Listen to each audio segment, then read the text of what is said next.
verso 18. Vamos a continuar hoy con la segunda parte de lo que empezamos hablando el domingo pasado, rompiendo el yugo de la pobreza. Diga conmigo, rompiendo el yugo de la pobreza. Dígalo bien duro, rompiendo el yugo de la pobreza. Y diga conmigo, esta es mi Biblia.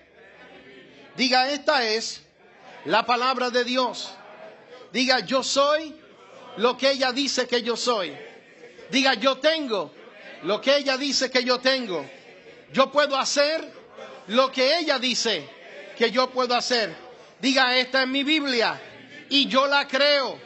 Por lo tanto, yo recibo la enseñanza de la palabra y soy transformado de gloria en gloria, de aumento en aumento, en la imagen de Jesús. Amén y amén. En Lucas capítulo 4, verso 18, comenzamos leyendo, dice, el Espíritu del Señor está sobre mí, por cuanto me ha ungido para dar buenas nuevas a los pobres. Me ha enviado a sanar a los quebrantados de corazón, a pregonar libertad a los cautivos y vista a los ciegos, a poner en libertad a los oprimidos y a predicar el año agradable del Señor. Estuvimos hablando la semana pasada acerca del yugo de la pobreza, cómo romper el yugo de la pobreza en nuestra vida. Y es importante que nosotros entendamos y sepamos lo que Dios tiene que decir al respecto de este tema. Porque en el Evangelio o en la iglesia, de alguna manera, nosotros hemos llegado a convencernos a nosotros mismos que la Biblia dice cosas que no dice.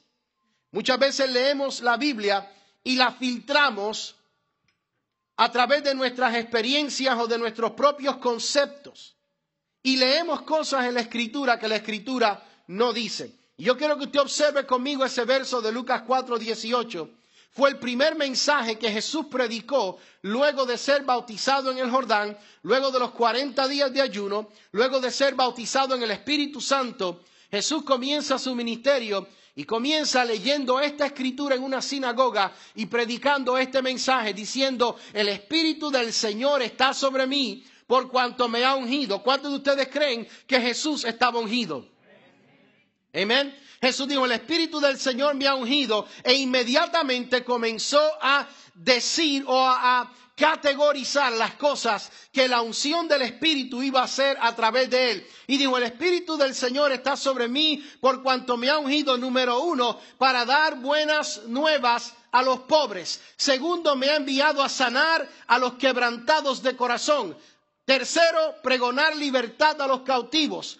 Cuarto, dar vista a los ciegos. Y quinto, a poner en libertad a los oprimidos. Observe que Jesús declaró que la unción del Espíritu sobre él lo había capacitado para liberar a los seres humanos o ayudar a los hombres en 5 categorías de opresión. Número 1, dar buenas nuevas a los pobres. Y muchos de nosotros hemos interpretado esto como que Jesús vino a consolar a los pobres. Jesús no vino a consolar a los pobres. Jesús vino a romper el yugo de opresión. Observe que todas estas 5 cosas que Jesús mencionó son opresiones. A poner en libertad a los oprimidos. ¿Cuántos de ustedes creen que la enfermedad es una opresión?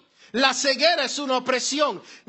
Jesús dijo dar vista a los ciegos, sanar los quebrantados de corazón, libertar a los cautivos, dar vista a los ciegos. Sí, él estaba describiendo opresiones sobre las cuales el Espíritu Santo lo había capacitado a él para ayudar a los hombres.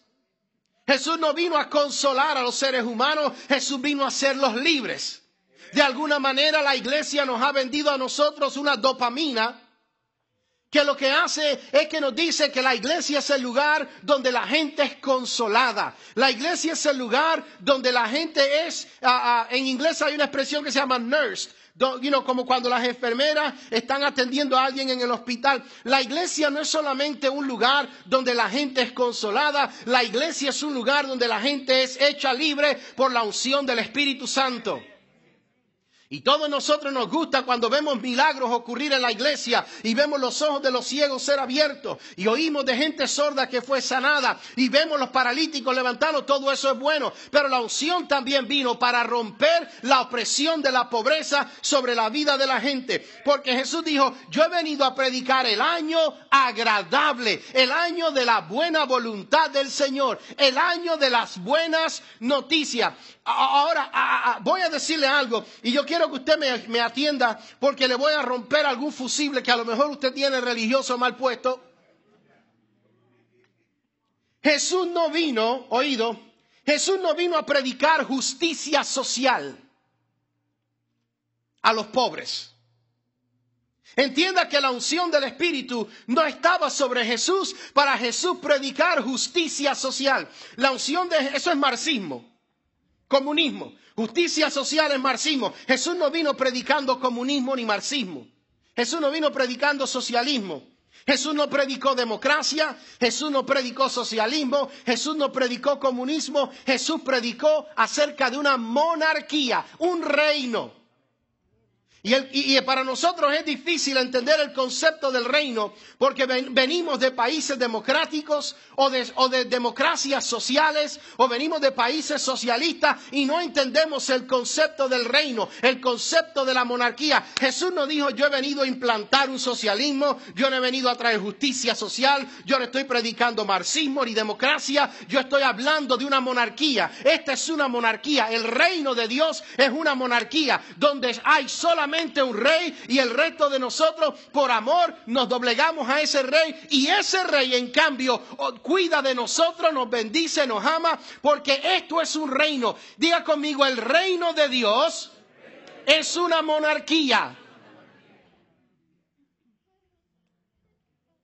Jesús no vino predicando justicia social. Hay 5 cosas que Jesús dijo. Número 1, todas estas cosas Él las categorizó como opresión. La pobreza es una opresión. La ceguera es una opresión. El quebrantamiento es una opresión. Estar oprimido en alguna área es una opresión. Y Jesús dijo, yo he venido ungido por el Espíritu Santo a hacerlos libres a ustedes. Amén. Mira a tu vecino y dile, Jesús vino a hacerte libre. Hay 2 cosas que Jesús nos muestra cuando dice esta escritura, cuando Jesús habla y dice el Espíritu del Señor está sobre mí y me ha ungido para hacer esto y esto y esto y esto. Jesús estaba diciendo 2 cosas. Número 1, Jesús nos estaba mostrando el carácter de Dios con relación a estas cosas. Y segundo, la actitud de Dios en relación a ellas. El carácter de Dios es sanar a los quebrantados. El carácter de Dios es liberar a los cautivos. El carácter de Dios es darle vista a los ciegos. El carácter de Dios es poner en libertad a los oprimidos. Yo tengo que concluir lógicamente que el carácter de Dios también es liberar a los pobres, porque Él envió a alguien ungido por el Espíritu a darme buenas noticias. ¿Qué son buenas noticias para un enfermo? Encontramos la cura de tu enfermedad. ¿Qué son buenas noticias para un preso? Eres libre, te puedes ir. ¿Qué son buenas noticias para un ciego? Hoy te devolvemos la vista. ¿Qué son buenas noticias para un pobre? Dios aprieta pero no ahoga.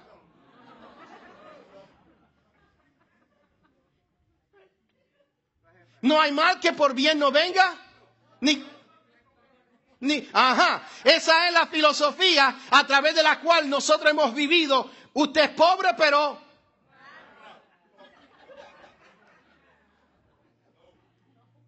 eso no son buenas noticias para un pobre. Tú sabes lo que son buenas noticias para un hombre que no ha comido en 5 días. Que tú llegues donde le diga, papá, que tú tienes hambre, vamos a comer, vamos a McDonald's. Aunque sea un tapavena, te vamos a comprar. Ven acá, let's go. Alguna gente come avena, otros comen tapavena. Tú comes McDonald's todos los días y eventualmente. Been there, done that. ¿Qué son buenas noticias para un necesitado? Yo sé cómo ayudarte. ¿Qué son buenas noticias para alguien que está en una situación difícil? Yo tengo la solución. Jesús no vino predicando, diciéndole a la gente, no te preocupes, mijito, que Dios te está mirando y algún día cuando allá se pase lista, más allá del sol, yo tengo un hogar, dulce hogar, pero más acá del sol, ¿qué? Sí, más allá del sol yo no tengo que pagar seguro. La gasolina no está a $5. No hay Comcast que pagar. No hay Dominion Power que pagar. No hay Columbia Gas que pagar. No hay Macy's donde ir a comprar zapatos. Más allá del sol no es el problema. El problema es más acá del sol. Y Dios sabe que nuestra situación, el reino de Dios. Tú y yo hemos recibido una herencia, oído, que la mitad está en el cielo y la otra mitad es para vivirla aquí abajo. Eso es lo que significa redención. La Biblia dice en Gálatas 3, Cristo nos redimió de la maldición de la ley, hecho por nosotros maldición. ¿Cuál era la maldición de la ley? Deuteronomio 28 te dice que la maldición de la ley eran 3 cosas: pobreza, enfermedad y muerte. Si Cristo me redimió de la maldición de la ley, y la maldición de la ley era pobreza, enfermedad y muerte, yo tengo que concluir que la obra redentora de Cristo me capacita a mí para vivir en la libertad de esas 3 consecuencias hoy. Amén. Dios reconoce la pobreza como una opresión que necesita ser destruida. Ahora, lo único que puede romper el yugo de la pobreza en la vida de los seres humanos no son los programas sociales, es la unción del Espíritu. Amén. Lo único que puede romper el yugo de la pobreza en la vida de los seres humanos no son las ayudas sociales, no son los programas sociales. Son buenos, gloria a Dios porque están ahí, pero eso no resuelve el problema. Porque pobreza no son circunstancias. La pobreza no son circunstancias, la pobreza es una mentalidad. Diga conmigo bien duro, mentalidad. La pobreza es una mentalidad. Oído, la Biblia te dice a ti que hay 4 escudos en la vida de todo ser humano. Hay 4 escudos en la vida de todo hombre. La Biblia dice en el Salmo 84, Dios es escudo a los que en Él confían. El primer escudo en la vida de todo ser humano debe ser Dios. La Biblia dice, Dios es escudo a todos cuantos en Él confían. La Biblia dice que Dios es nuestro escudo. Dios dice, yo seré tu escudo. Diga conmigo, Dios es mi escudo. El primer escudo en la vida de todo ser humano debe ser Dios. No, tú sabes que un escudo es un arma o una parte de la armadura que es ¿qué? Protectiva, defensiva. So, Dios es tu defensa, Dios es tu escudo. El segundo escudo que la Biblia nos habla es el escudo de la fe. Efesios capítulo 6, verso 17 dice, sobre todo, tomad el escudo de la fe con el cual puedes apagar todos los dardos de fuego del maligno. El tercer escudo que la Biblia nos menciona en Eclesiastés capítulo 7 es sabiduría, es escudo. Los hombres inteligentes, las mujeres inteligentes dependen del escudo de la sabiduría. La sabiduría protege. Tenemos 3 escudos. Dios es nuestro escudo, la fe es nuestro escudo, la sabiduría es nuestro escudo. Pero ¿cuál es el cuarto escudo en la vida de los hombres? El dinero. La Biblia dice en el libro de Eclesiastés, capítulo 7, porque escudo es la sabiduría y escudo es el dinero. Mas la sabiduría excede el dinero en que le da vida a sus poseedores. El dinero es un escudo. El dinero no compra la felicidad, pero pone un buen down payment.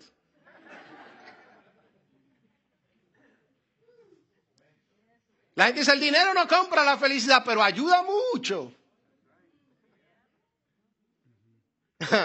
Comando, no me mire con cara religiosa esta mañana.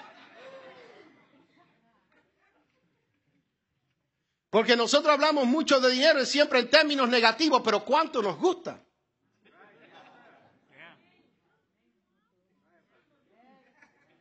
No mire para el lado nadie ahora. Diga conmigo, pobreza es una mentalidad. No puede haber prosperidad económica en la vida de alguien hasta que la raíz de la pobreza sea extraída. Cuando tenemos una mentalidad de pobreza, no podemos prosperar.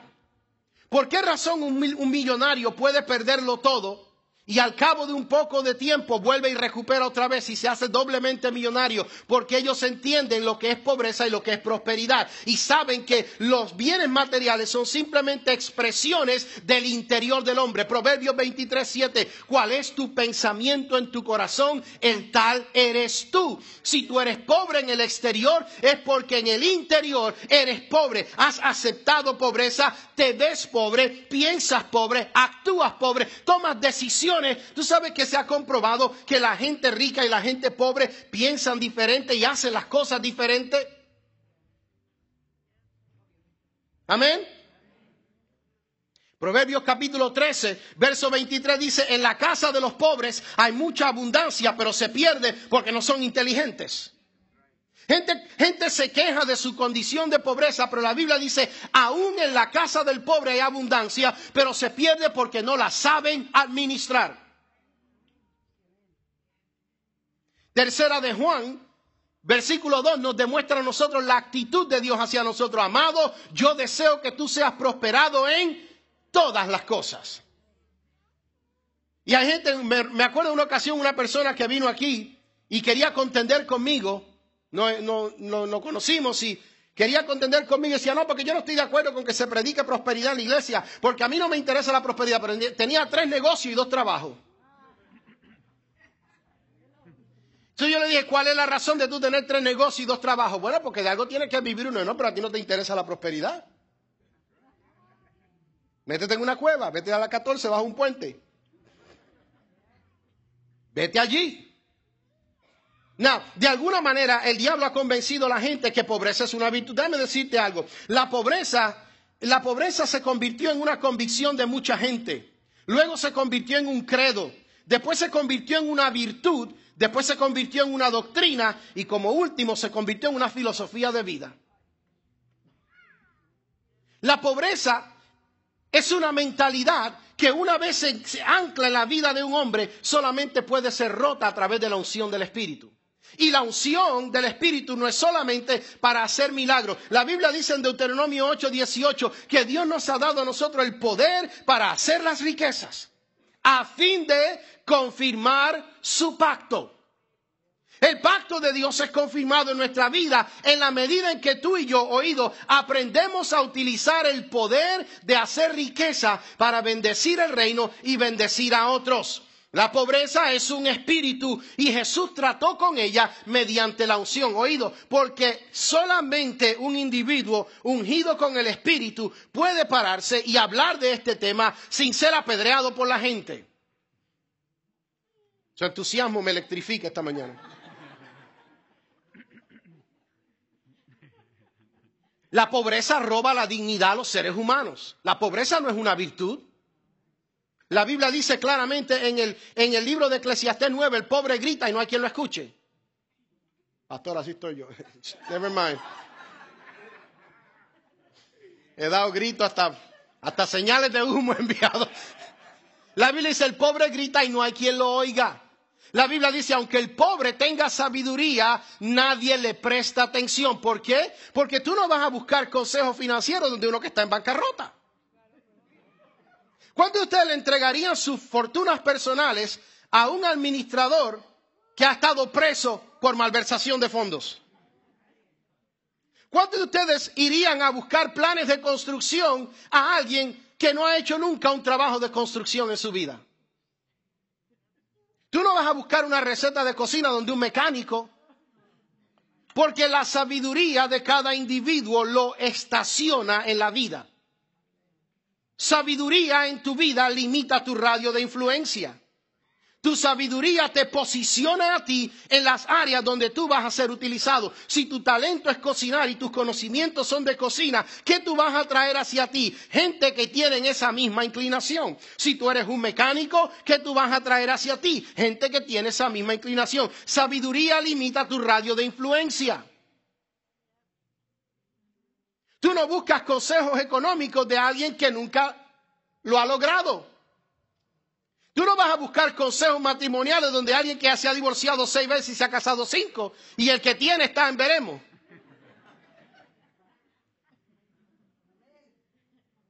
¿En qué estoy mal? Pues yo no sé, porque mira, mi primer matrimonio, esa bruja, tú no la llegaste a conocer, pero era mejor que no la veas. Mi segundo matrimonio, la culpa la tuvo la suegra. En el tercer matrimonio fue porque me fue infiel. En el cuarto matrimonio, pues bueno, tú sabes, ya me fue infiel a mí, pues yo tuve que ser infiel porque yo no la... El punto que estoy tratando de decirte es que tú no vas a buscar ayuda donde uno que no puede ayudarte. Tú necesitas buscar ayuda de uno que está en mejor posición que tú. La pobreza le roba al hombre la dignidad. La pobreza no viene acompañada de honra. La pobreza no honra a nadie. Pobreza es un espíritu de opresión. Entienda, Jesús dijo, yo he venido ungido por el Espíritu Santo a romper estas opresiones sobre los seres humanos y a predicar el año de la buena voluntad, el año agradable del Señor, como usted lo quiere entender. Jesús vino ungido a traer buenas noticias, evangelio. Por eso, pastores, que tenemos que predicar el evangelio a los pobres. El problema es, ¿qué le hemos dicho? Porque el evangelio que se le debe predicar a los pobres, Cristo vino a hacerte libre de la esclavitud económica. Cristo vino a romper el yugo de opresión. Cristo vino a salvarte de esa condición. La Biblia dice que Dios a los pobres los levanta del fanguero. Déjame ponerme religioso para algunos de ustedes, del muladar. Porque hay gente que cree que Dios habla estilo Reina Valera del 60. Mandóle, trajóle, llevóle, pozole. No, Jesús vino, le dice, Dios a los pobres los rescata del fanguero. ¿De dónde salimos muchos de nosotros? ¿De Villafanguito?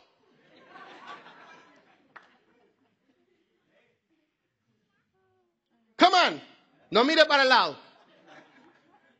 Muchos de nosotros no teníamos un automóvil, teníamos un móvil.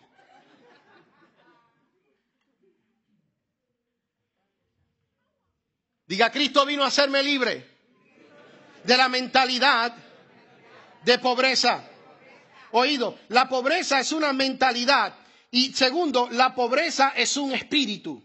Jesús trató con la pobreza mediante la unción del espíritu, porque solamente la unción rompe el yugo. La Biblia lo dice clarito en el libro de Isaías, capítulo 10, verso 19. Y la unción se rompe solamente a causa del yugo. Los programas sociales jamás van a acabar con la pobreza.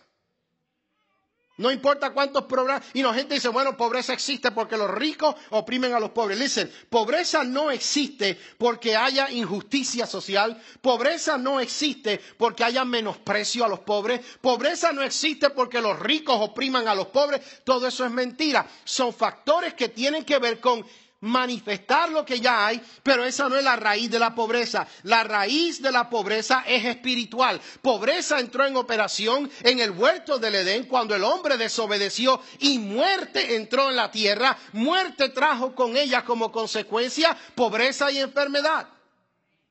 Pobreza es una maldición, oído, es una maldición en la vida de la gente.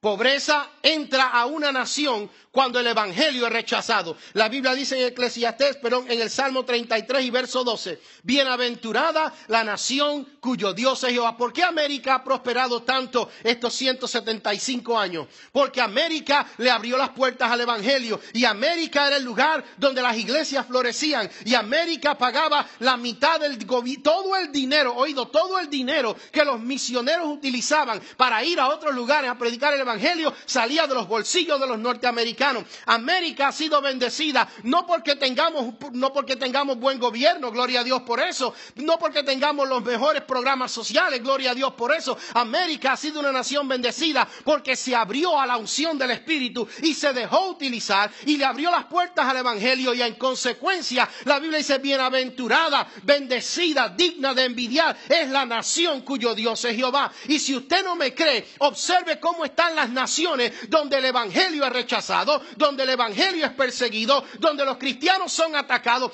Son naciones que viven esclavas al yugo de la pobreza. Amén.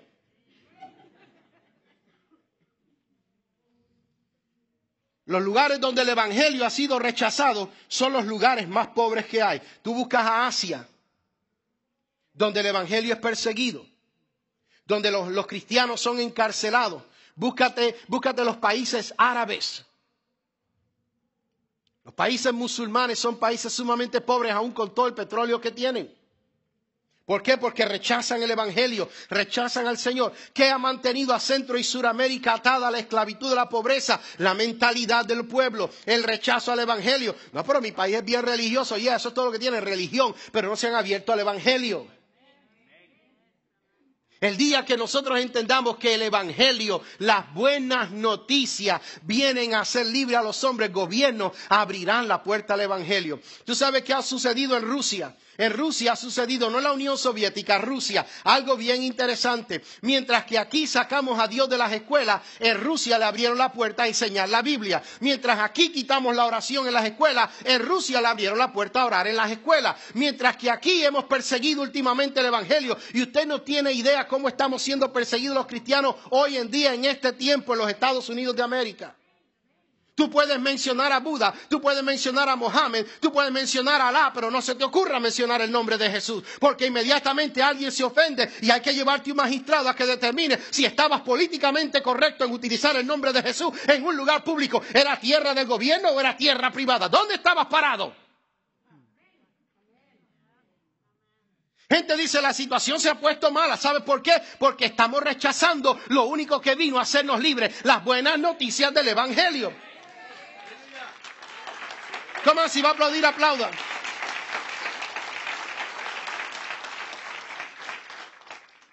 La Biblia dice en el libro de Isaías capítulo 60, la nación o reino que no quiera servirte, ultimadamente se destruye. La Biblia dice claramente en Proverbios 14:34, justicia exalta a la nación. Por eso es que estas elecciones que vienen esta semana son tan importantes. Allá afuera tenemos unas hojas sueltas que están en las plataformas de los dos candidatos. Si usted puede votar, yo le urjo que usted se deje guiar por el Espíritu Santo, examine las vidas de estos individuos, llévelos a la palabra, examínelos por la palabra y haga una decisión cristiana, bíblica, inteligente, no una decisión movida por emoción o por venganza.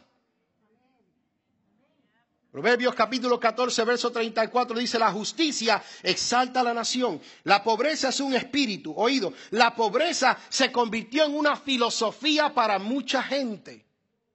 Y oído, hay condiciones sistémicas de pobreza. Hay condiciones sistémicas de pobreza. Por ejemplo, si tú naces en un país tercermundista, en una familia donde nadie tenía nada, pues por supuesto vas a heredar una pobreza. Pero eso no determina si tú te quedas en esa condición o no. Hay condiciones sistémicas de pobreza, pero hay condiciones creadas de pobreza. Y la mayoría, el 90% de la pobreza que mucha gente experimenta en su vida no es sistémica, es creada. Y ahorita vamos a hablar de esto. La pobreza es una maldición producida por desobediencia. Mucha gente vive en desobediencia y entonces quiere saber por qué razón las cosas no le marchan bien. Because you're in disobedience, baby. Gente que no diezma, no ofrenda, no siembra, hermano, no dan ni pena. Hay gente que no da ni pena, hermano, ni lástima. Desobedecen las leyes, desobedecen los principios del reino. Desobedecen los principios del reino, pero entonces quieren saber por qué razón no echan para adelante, no son bendecidos. Sabiduría es un escudo, papá. Sabiduría es un escudo. La pobreza, oído, ¿cómo se manifiesta el espíritu de pobreza, la mentalidad de pobreza en la vida de gente? Número uno, la pobreza hace que gente se preocupe diariamente de cómo van a ser provistos. El espíritu de pobreza lleva a gente a vivir obsesionados. Ay, Dios mío, ¿y qué yo voy a comer mañana? ¿Por qué tú crees que Jesús dijo, no os preocupéis por qué vais a comer o qué vais a vestir? Porque hay gente que vive obsesionada, y no como la viuda, decía, lo único que me queda es un poquito de harina, voy a hacer una tortillita y el nene y yo nos vamos a morir. ¿Cuántas veces tú y yo no nos hemos encontrado en esa misma situación que decimos, abrimos el refrigerador y los esquimales nos saludan allá adentro? Pobreza hace, cuando una persona está atada al yugo de la pobreza, vive preocupado continuamente. Jesús dijo, no os preocupéis. ¿Por qué? Oído, tú tienes que entender esto. Tú y yo estamos en este mundo, pero no somos de este mundo. Oído, tú y yo somos ciudadanos del cielo, estamos exilados, de emigrantes en esta tierra. Tú y yo realmente no pertenecemos a este sistema. Tú y yo somos ciudadanos del reino de los cielos y realmente nosotros tenemos que vivir pendiente a la economía de nuestro reino, porque la economía de nuestro reino es la que trae provisión. ¿Por qué tú crees que la Biblia nos llama a nosotros embajadores? Tú y yo somos ciudadanos de un reino, enviados a representar ese reino en otro lugar. Eso es lo que es un embajador, un oficial de gobierno que representa los intereses de un país en otro. Tú y yo somos ciudadanos del reino de los cielos y estamos aquí como peregrinos, como extranjeros, dice la Biblia. Estamos en el mundo, pero no somos del mundo. Nuestra provisión depende del rey de nuestro gobierno. A medianoche uno de ustedes, el Espíritu Santo le va a dar sabiduría, lo va a entender y va a decir, ¡oh, gloria a Dios, aleluya! Y va a despertar a la mujer. La mentalidad de pobreza lleva a gente a pensar que no pueden hacer lo que Dios dice que ellos pueden hacer. Dios dice, dad y se os dará. Yo no puedo dar. El que da lo que tiene a pedir se atiene. Y si yo doy, ¿quién me va a dar a mí? Jesús dijo, dad y se os dará. Medida buena, apretada, remecida y rebosando darán los hombres. Oído, el sistema de Dios siempre utiliza hombres. El asunto es que cuando tú desobedeces los principios del reino, no puedes esperar que las consecuencias del reino te bendigan. La gente que está atada por el espíritu de pobreza siempre piensan que no pueden hacer lo que Dios dice que ellos pueden hacer. Dios le dijo al pueblo de Israel, vayan y posean la tierra. Los israelitas dijeron, no podemos. Hay gigantes. Dios dijo, pero es que yo les di la tierra. No podemos. Caleb y Josué decían, bien podemos nosotros. ¿Por qué? Porque estaban de acuerdo con Dios. Pero ellos decían, no podemos. Somos gigantes. Nos parecemos langostas. Saltamontes al lado de ellos. Tercero, la gente atada a una mentalidad de pobreza siempre está consciente de lo que no tiene. Siempre está consciente de la falta de recursos físicos. Sin embargo, la falta de recursos físicos en la vida de una persona no son el resultado de su habilidad, son el resultado de su mentalidad. La Biblia dice, mucho pan hay en la casa del pobre, pero se pierde. Cuando tú y yo estamos atados a una mentalidad de pobreza, no podemos ver la abundancia que hay alrededor de nosotros, porque tenemos filtros mentales que nos cohíben a nosotros de ver. Es como el caballo cuando le ponen las gringolas. ¿Saben lo que son gringolas?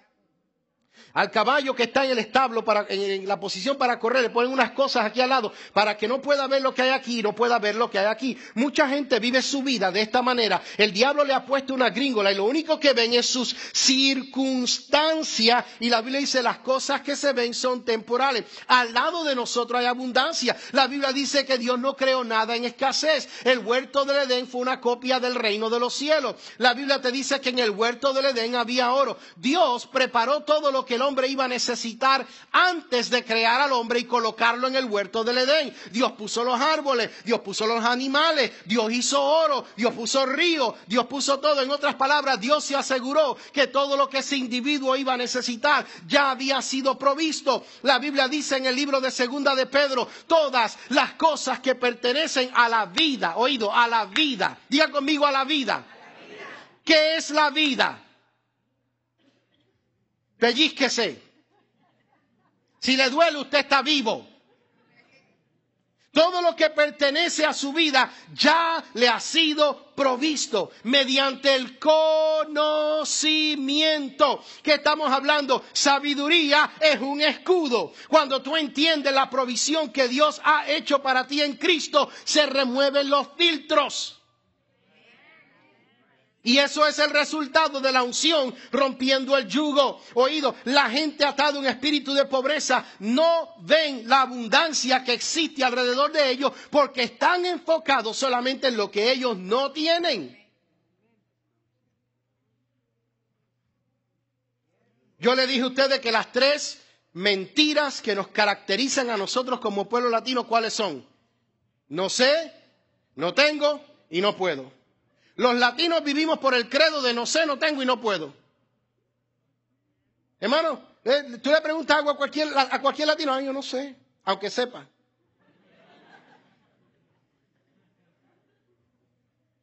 No tengo. Pero entonces, una de las cosas que yo siempre me he preguntado, algunas veces gente rehúsa envolverse en las actividades, rehúsa dar, rehúsa sembrar para esto y dice no tengo dinero, pero entonces de momento se desaparecen. Están 4 meses que tú no los ves y cuando tú los ves dices fulano, este no estaba de vacaciones en mi país. Whatever, hold it. Esto es que tú no tenías dinero. Anyways. La persona atada a un espíritu de pobreza o atada por un espíritu de pobreza ataca a los que están solventes y critican a los que enseñan de este tema. Mira a tu vecino y ahí te hablan. La persona atada a un espíritu de pobreza critica a los que tienen dinero. Qué interesante, cuando estaba preparando este mensaje y orando, el Espíritu Santo, yo me estaba bañando y el Espíritu Santo me trajo un pensamiento y me emocionó tanto. Me dijo, ¿cuándo fue la última vez que Donald Trump atacó a Bill Gates? Yo dije, ¿what? Yo me acuerdo que estaba lavándome la cabeza y estaba con el agua. Y el Espíritu Santo me dice, ¿cuándo fue la última vez que Donald Trump atacó a Bill Gates? Y yo dije, ¿what? Espérate, ¿cómo fue? Los ricos no se atacan entre ellos. ¿Cuándo fue la última vez que tú leíste en las noticias que Bill Gates se fajó con el de Apple? ¿Tú no oyes en las noticias que Donald Trump ataca a Robert Kiyosaki? ¿Saben quién es Robert Kiyosaki? El que escribió el libro Rich Dad, Poor Dad, Padre Rico, Padre Pobre. ¿Tú no ves los ricos atacándose unos a otros? ¿Quiénes se atacan unos a otros? Come on, dígalo bien duro. El arrancado, el que no tiene nada. Que ve que otro compra y dice, ¿dónde sacó dinero? ¿Estará vendiendo droga?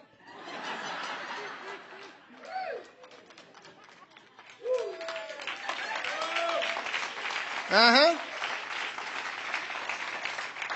Yo no sé cómo y esa gente se pone un vestido nuevo toda la semana. Yo creo que eso se están robando el dinero a la iglesia. Sí, muchos de ustedes no lo dicen, pero lo piensan. Pero como yo tengo espíritu de discernimiento.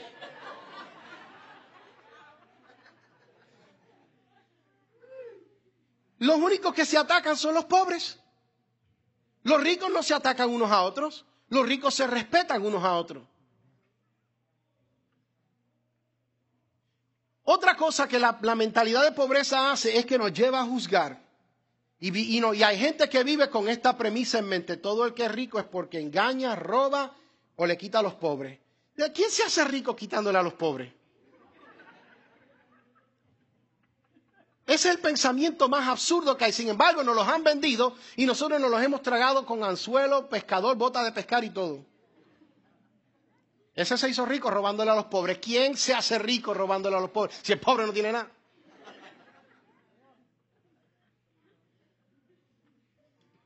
La persona atada por un espíritu de pobreza es celoso de la prosperidad de otro.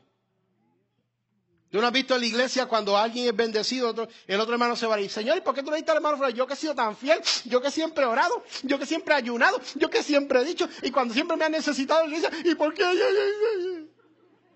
En vez de decirle, hermano, me gozo, qué bueno que lo tiene. Gloria a Dios, disfrútalo, aleluya. La persona atada por un espíritu de pobreza rehúsa honrar a Dios con lo que es justo, diezmos, ofrendas, siembras. Sin embargo, siempre está llorando necesidad. ¿Sabe que yo me he dado cuenta a través de los años y en el ministerio que las personas que siempre dan a Dios y honran a Dios son las que menos consejería necesitan en la iglesia? Son las personas que menos están llorando económicamente. Yo me he dado cuenta que las personas que más lloriquean y se quejan en la iglesia son los que cuando tú buscas su récord de dar, como te decía ahorita, no dan ni lástima. Amén. La persona atada por un espíritu de pobreza siempre es movido por necesidad. Yo doy donde hay la necesidad. Tú sabes que dar no tiene nada que ver con la necesidad. La Biblia dice que dar es una acción de amar. Dar es la manifestación más grande de amor. Porque de tal manera amó Dios al mundo que dio a su Hijo unigénito. ¿Qué llevó a Dios a dar? ¿Necesidad? No, amor. ¿Qué llevó a Dios a dar a Jesús? ¿Necesidad? No, amor. Un hombre que ama a su esposa le da a su esposa y a sus hijos. Imagínate un hombre que diga que ama a su familia, pero siempre está peleando y nunca les da nada a cambio. No dan tiempo, no dan amor, no dan dinero, no dan sacrificio, no dan nada. Lo único que le dan a algunos es golpe. That doesn't qualify. Dar no es una consecuencia de necesidad. Dar es una motivación de amor. La gente atada por un espíritu de pobreza nunca hace nada como un acto de generosidad. Siempre espera que se le pague algo por lo que hacen. La gente atada por un espíritu de pobreza nunca hace nada motivados por la generosidad. Siempre esperan algo a cambio de lo que hacen. La gente atada por un espíritu de pobreza, oído, siempre quiere algo a cambio de nada. Hay un principio que se llama el principio de value for value. Tú vas a McDonald's y tú haces un pedido en el counter de McDonald's y te dicen son $8. ¿Qué está ocurriendo ahí? Una transacción. Tú tienes que dar valor a cambio de valor.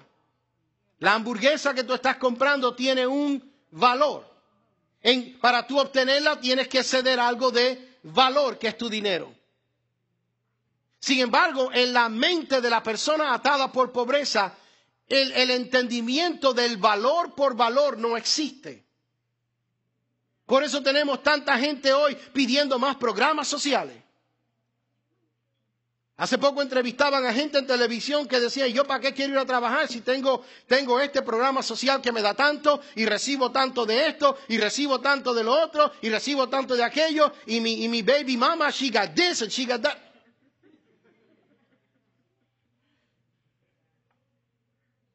Come on now, don't shout me down because I'm preaching good.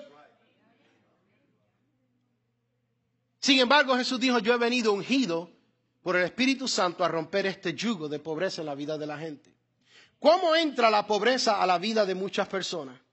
Pobreza, número uno, por supuesto, como te decía hace unos minutos, tiene raíces sistémicas. Hay problemas que son...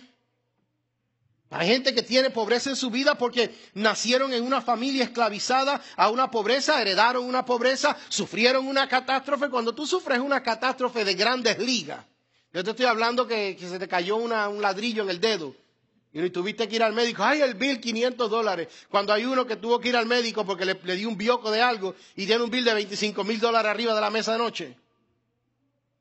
Hay situaciones que causan pobreza en nuestra vida, como por ejemplo, perdiste el empleo.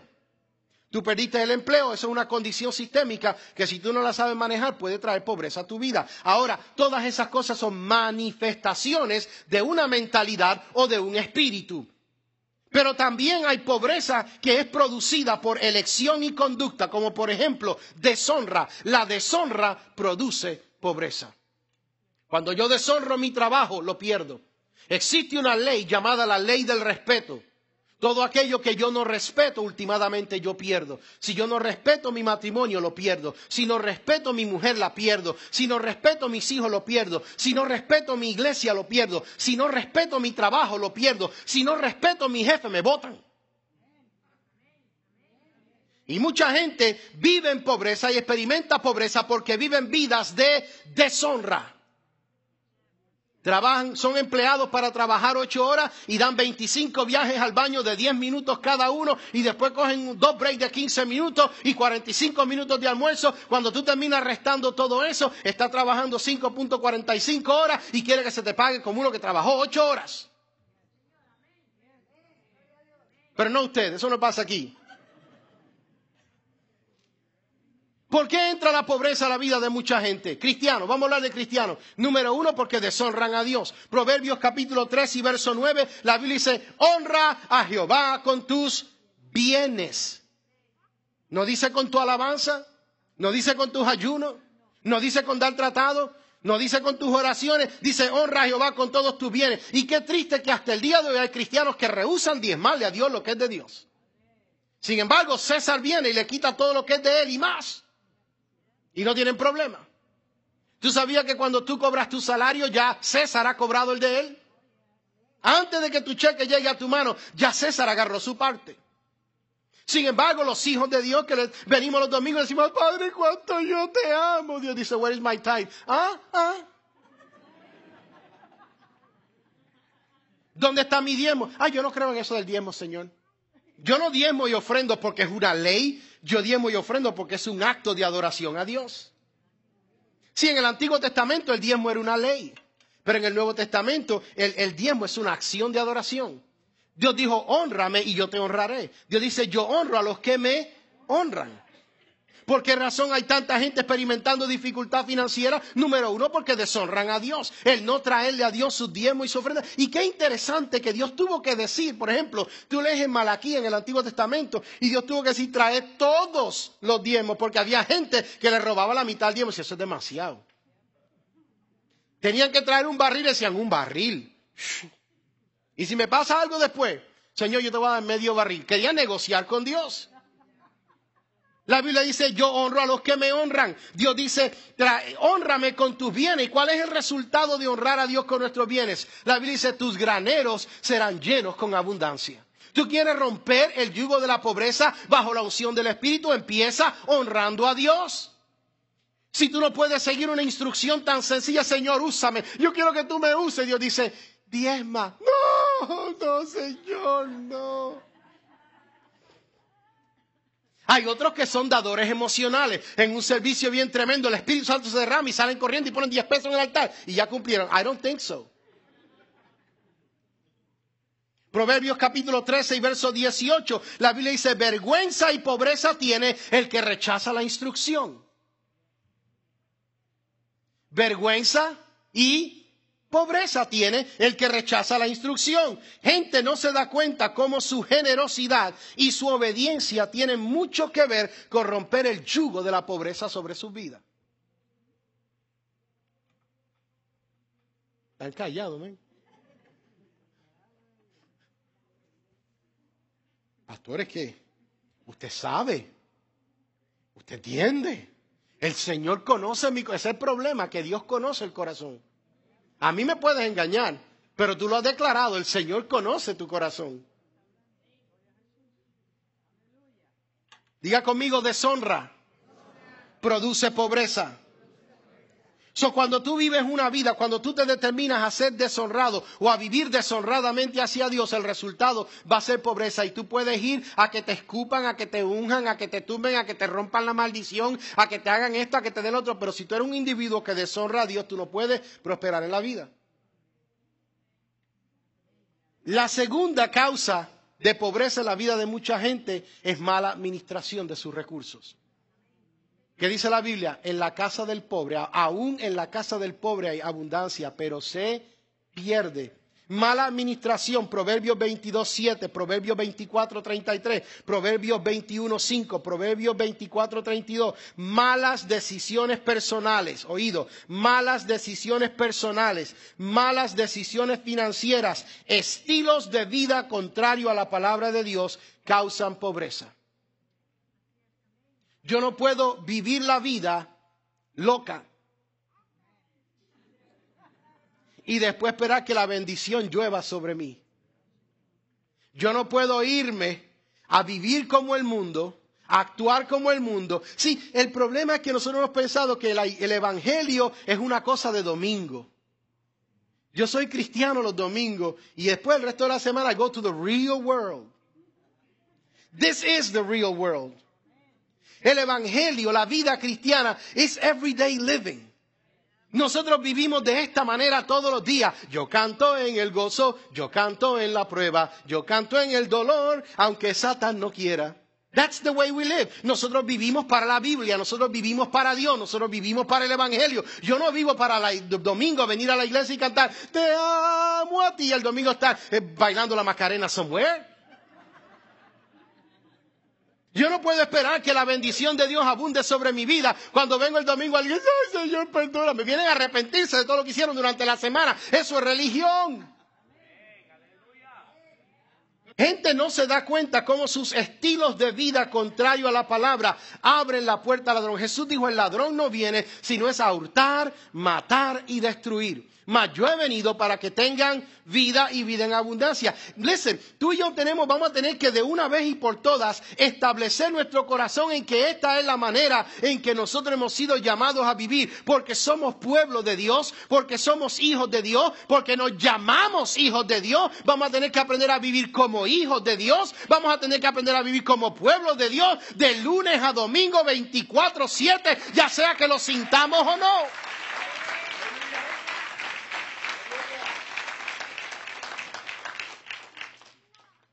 Mismanagement, la mala administración de mucha gente. La Biblia dice, ¿por qué gastáis el dinero en lo que no es comida? Hay gente que vive la vida gastando el dinero en cosas innecesarias.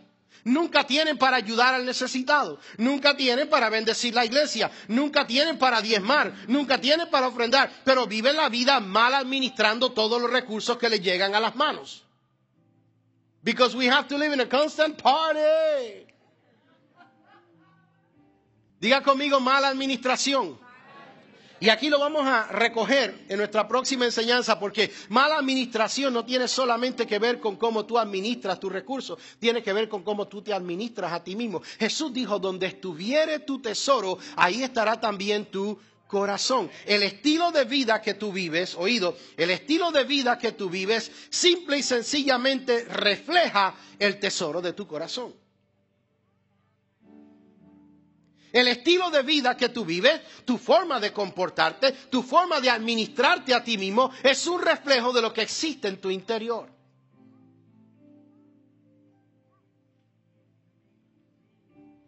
¿Están acá? ¿Cómo tú te administras a ti mismo? ¿Cómo tú conduces tu hogar? Déjame hacerte una pregunta en esta mañana, y por supuesto es una pregunta, este es un poll no científico. ¿Es esto? Déjame frasearlo con mucho cuidado. ¿Es tu experiencia en esta mañana? ¿Es tu experiencia cristiana en esta mañana lo mejor de tu vida cristiana con el Señor? Is this the best that you have to give God? Is your life right now your best for the Lord? Is your living right now your best Christianity? Is this the best that you have? Is this everything you have? ¿Esto es todo lo que tú tienes para el Señor? ¿Esta es tu mejor experiencia con el Señor? ¿Esta es tu mejor vida cristiana con el Señor? Or don't you want something else?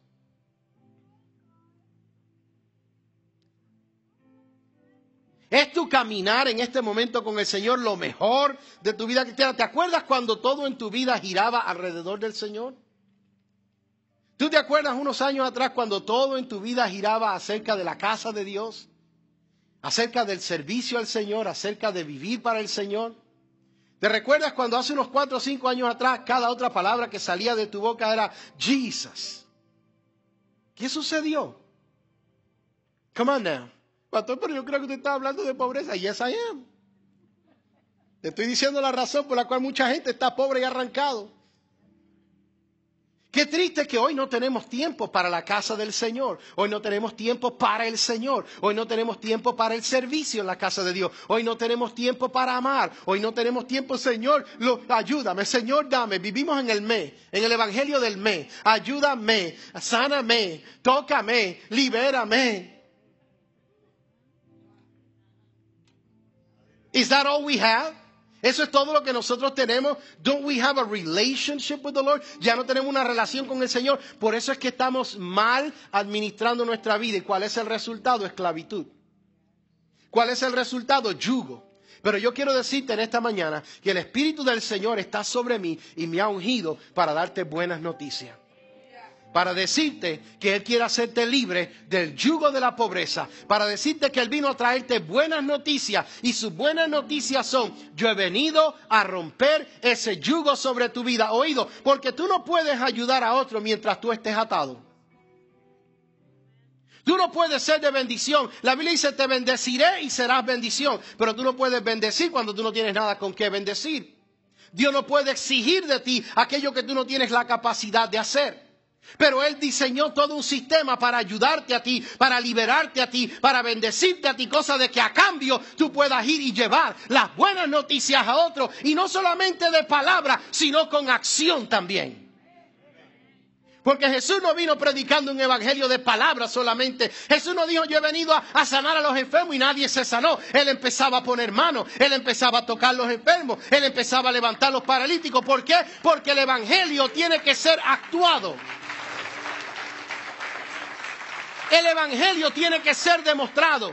Si Jesús vino a predicar el evangelio a los pobres, tiene que ser demostrado. Él vino a dar vista a los ciegos y lo demostró. Él vino a sanar a los quebrantados y lo demostró. Él vino a hacer libre a los oprimidos y lo demostró. Entonces también las buenas noticias del evangelio tienen que ser demostradas. Y Él vino diciendo, yo he venido a liberar a los pobres del yugo de la pobreza. ¿Para qué? Para que ellos en cambio vayan en mi nombre a toda criatura, a todo el mundo y lleven las buenas noticias también.